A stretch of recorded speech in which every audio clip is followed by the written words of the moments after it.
अस्सलाम वालेकुम। Live with Adil Shahzeb के साथ मैं हूं आपका मेजबान। इंडिया की जानिब से दरियाओं में पानी छोड़े जाने और बलाई इलाकों में शदीद बारिश के बायस दरिया चिनाब, सतलुज और रावी के बहाव में मजीद खतरनाक हद तक इजाफा हो चुका है, जबकि पहले से बिफरे दरिया चिनाब से खौफनाक सैलाबी रेला मुल्तान डिवीज़न में दाखिल हुआ। सैलाबी रेला अपनी पूरी शिद्दत के साथ मुल्तान के दही इलाकों में दाखिल हुआ, जहाँ ज़मीनें, मकानात और फसलें पानी में डूब चुकी हैं। दर्जनों देहात मुकम्मल तौर पर ज़ेर आब आ चुके हैं। हडमराला के मुकाम पर 5 लाख क्यूसेक का रेला दाखिल हुआ। PTM पंजाब के मुताबिक 5 सितंबर तक दरियाओं के बहाव में गैर मामूली इजाफा होगा और दरियाए सतलुज और चिनाब के बहाव में मजीद इजाफा होगा। हरेके ज़री और मनावरतवी में ऊंचे दर्जे की सैलाबी सूरत हाल है। इंडियन हाई कमीशन ने पाकिस्तान को सैलाबी सूरत हाल से मुतालिक मालूमात फराम की हैं। दरियाए सतलुज और चिनाब में इंतहाई ऊंचे दर्जे के सैलाब का अलर्ट जारी कर दिया गया है। चिनाब में मराला के मुकाम पर पानी का बहाव 5,500 क्यूसेक और खानकी के मुकाम पर तकरीबन 470,000 क्यूसेक है। दरियाए रावी के मुकाम पर पानी का बहाव 90,000 क्यूसेक, शादरा के मुकाम पर तकरीबन 55,000 जो कि कम हो चुका है। साइफन के मुकाम पर 56,000 क्यूसेक है। सतलुज में गंडा सिंह वाला के मुकाम पर तकरीबन 2,70,000 क्यूसेक और हेड सुलेमानकी के मुकाम पर पानी का बहाव 1,22,000 क्यूसेक है। रावी के हैंड सिंधानी पर पानी की गैर मामूली दबाव के बायस ज़िली इंतज़ामिया ने हिफाजती इक़दामात के तौर पर माई सफूरा बंद को भी उड़ा दिया है, ख़त्म कर दिया है। फैसला मुमकिन तबाही से बचाव के लिए किया गया ताकि पानी का दबाव कम करते हुए करीबी इलाकों को बड़े नुकसान से महफूज रखा जा सके। सूरत हाल लम्बा बलम्बा संगीन होती जा रही है और इंतज़ामिया हाई अलर्ट पर है। पानी का बहाव इसी रफ्तार से अगर जारी रहा तो शहरी इलाकों को भी शदीद खतरात लाहक हो सकते हैं। NDMA के मुताबिक मानसून का नवा स्पेल अगले 24 से 48 घंटों तक मजीद जारी रहने का इम्कान है। इस दौरान मुल्क के बलाई इलाकों में मजीद बारिशों का सिलसिला भी जारी रहेगा और इसके तकरीबन 6 सितंबर से मुल्क के जनूबी इलाकों बशमूल जनूबी पंजाब और जनूबी सिंध में शदीद बारिशों का भी इम्कान है। रावी में हेड सिंधानी के मुकाम पर सैलाबी रेला रेलवे पुल से टकराया, पानी ट्रैक के ऊपर से गुजरने लगा। रेलवे हुकाम ने एहतियाती तदाबीर इख्तियार करते हुए आर्जी जो भी वो कर सकते थे उसे आर्जी तौर पर मुअत्तल कर दिया किसी किस्म का, लेकिन जानी नुकसान नहीं हुआ। तफसीली गुफ्तगू करेंगे। नाज़रीन हमारे साथ मौजूद हैं PTI के जो तर्जुमान हमायूं मोहम्मद साहब, आगे जाके हमें ज्वाइन करेंगे। इस वक्त क्लाइमेट चेंज के वफाकी वजीर जनाब डॉक्टर मुसद्दिक मलिक साहब हमारे साथ मौजूद हैं और उसके अलावा डॉक्टर हसन अब्बास साहब हमारे साथ मौजूद हैं, वो भी वाटर एक्सपर्ट हैं, साइंटिस्ट हैं। मुसद्दिक मलिक साहब, पहले तो बहुत शुक्रिया। हमने जिस तरह जिक्र किया, NDMA ने फिर वार्न किया है मजीद पानी कश्मीर और इंडिया से आ सकता है। मॉनसून का नवा स्पेल अगले 40 से 48 घंटों तक जो है वो जारी रहेगा। Should we expect further devastation? देखें, डेवस्टेशन तो बहुत ज़्यादा हुई है और डेवस्टेशन हमारे यहाँ भी हुई है और डेवस्टेशन जो है वो भारत में भी हुई है। आपको मालूम है कि उनके भी बंद जो हैं वो ब्रीच हुए हैं और 1-2 बंद तो उनके गेट इस तरह उड़े हैं कि फ्री फ्लो वाटर वहां से शुरू हो गया। ठीक। तो बारिशों का सिलसिला जो है वो बाज़ जगहों के ऊपर 600% ज़्यादा हुआ है। जो हमारे बॉर्डरिंग एरियाज हैं जहाँ से पानी दाखिल होता है, ये हमारे नारोवाल और सियालकोट में आपने देखा वहाँ पे बड़ी तबाही आई थी।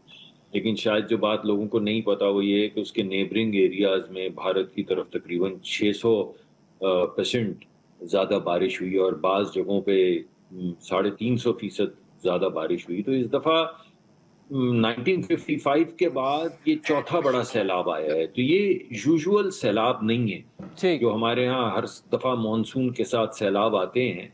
पहली जो मैं गुजारिश आपके सामने रखना चाहूँगा वो ये है कि ये उस तरह का सैलाब नहीं है जो मानसून के साथ आता है और हमें उसे डील करना पड़ता है। ये बड़ा अनयूजुअल सैलाब है। आप उसी तरह समझ लें कि जिस तरह जलजला कभी आ जाता है, तो अगर 1955 के बाद से लेकर आज तक ये 75-70 सालों में चौथी मरतबा ये मामला हुआ है, तो ये यूजुअल सैलाब नहीं है।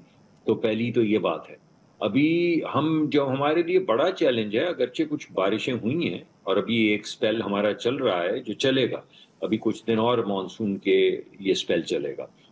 مگر ہماری جو اس وقت بڑی جس چیز کو ہم مینج کرنے کی کوشش کر رہے ہیں یہ وہ پانی ہے جو آلریڈی داخل ہو چکا ہے. اب اگر اضافی پانی آئے بھی تو میرے خیال میں اس کو مینج کرنا قدرے آسان ہوگا. اگر کوئی بہت زیادہ ناگفتہ بے حالت نہ ہو جائے, کوئی اس قدر شدید بارش ہو, کچھ تو ہوئی ہے کہ ہم سے مینج نہ ہو سکے. لیکن ہمارے لیے زیادہ جو مرحلہ ہے وہ یہ ہے کہ آگے بڑھتے ہوئے عبدالحکیم سے ملتان, عبدالحکیم جھنگ ملتان, عبدالحکیم, اور پھر آگے بڑھتے ہوئے جو پانی کا ریلا جو آلریڈی اندر آ چکا ہے اس کو تریمو پہ مینج کرنا, پھر پنجنت پہ مینج کرنا, پھر گدو پہ مینج کرنا. ڈاکٹر صاحب دیکھیں we are now in it, اور جتنا ہو سکے اس کو گورنمنٹس مینج کر رہی ہیں, پنجاب ہو باقی حکومتیں ہوں. اب ایک نیچرل ڈیزاسٹر ہے, لیکن یہ نیچرل ڈیزاسٹر جو ہے وہ تو مین میڈ ڈیزاسٹر میں بھی بدل چکا ہے نا. جو فیکٹرز ہیں جس پر آگے چل کر ہم ڈیٹیل میں بات کریں گے, لیکن ہمارا خود کا بھی تو قصور ہے. کسی ایک سیاسی جماعت کی میں بات نہیں کر رہا, سبھی اس میں شامل ہیں. ڈیفورسٹریشن ہو گئی, یہ مائننگ ہو گئی, یہ جو کرشنگ ہو گئی, یہ ساری ہم بھی تو رسپانسیبل ہیں. 100% بالکل صحیح بات کی ہے, 100% صحیح بات کی. دیکھیں بات یہ ہے کہ اس طرح کا سیلاب جیسا آیا ہے اس کی تو غالباً تیاری ممکن نہیں. یہ ایسے ہی ہے جیسے ارتھ کویک کی تیاری ممکن نہیں ہوتی. آپ ریزیلینس بلڈ کرتے ہیں, آپ اس طرح کی عمارات بناتے ہیں جو ارتھ کویک سے گرے نہ. بالکل اسی طرح ہم نے اپنے سسٹم میں ریزیلینس بلڈ کرنی ہے اس طرح کے طوفانوں کے لیے جس طرح کا سیلاب اور طوفان اس مرتبہ آیا ہے.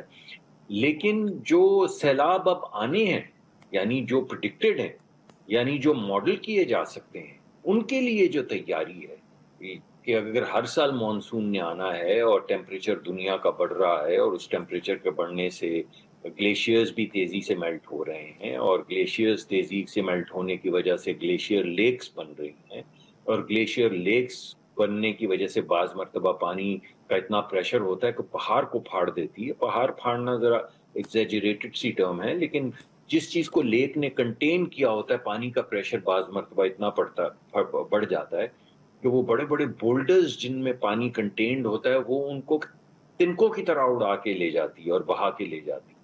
تو ان تمام چیزوں کی تیاری تو ہمیں بہرحال کرنی ہے, اور پہلے تو یہ تیاری ممکن نہیں ہوا کرتی تھی. تو پہلے جو ہمارے پاس کیپیبلٹی نہیں تھی اب وہ ہمارے پاس کیپیبلٹی آ چکی ہے. دوسرا جس چیز کو ڈیجیٹل ٹویننگ کہتے ہیں, یعنی جو شہر بنے ہوئے, مثلا کراچی ہے, کراچی میں بارش ہوئی تو آپ کو پتہ ہے کافی دن تک پریشانی کا سامنا کرنا پڑا.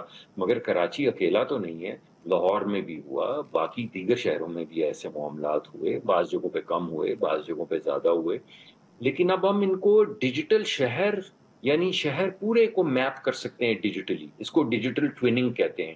پہاڑ پورے کو میپ کر سکتے ہیں, جہاں سے جس کو واٹر شیڈ کہا جاتا تھا کہ اگر تباہی آئے تو پانی کس کس جگہ سے آئے گا. یہ تمام چیزیں اب ڈیجیٹلی بنائی جا سکتی ہیں. یعنی اگر آپ کو یہ پتہ چل جائے کہ آپ کا پرانے زمانے میں جس طرح بارش ہوتی تھی اس کی مطابقت سے آپ کا ڈرینیج سسٹم نہیں ہے, تو اب ڈرینیج سسٹم کو ٹھیک کیا جا سکتا ہے کیونکہ آپ اسے ماڈل کر سکتے ہیں. اسی طرح پہاڑوں میں ایک یکلخت جو فلیش فلڈز آتے تھے اور اپنا راستہ تباہی لے ڈاکٹر صاحب تفصیلی آپ نے جواب دیا. میں ایک بریک لیتا ہوں, اس کے بعد تھوڑا سا اس ایشو پر مزید تفصیلی گفتگو کرتے ہیں.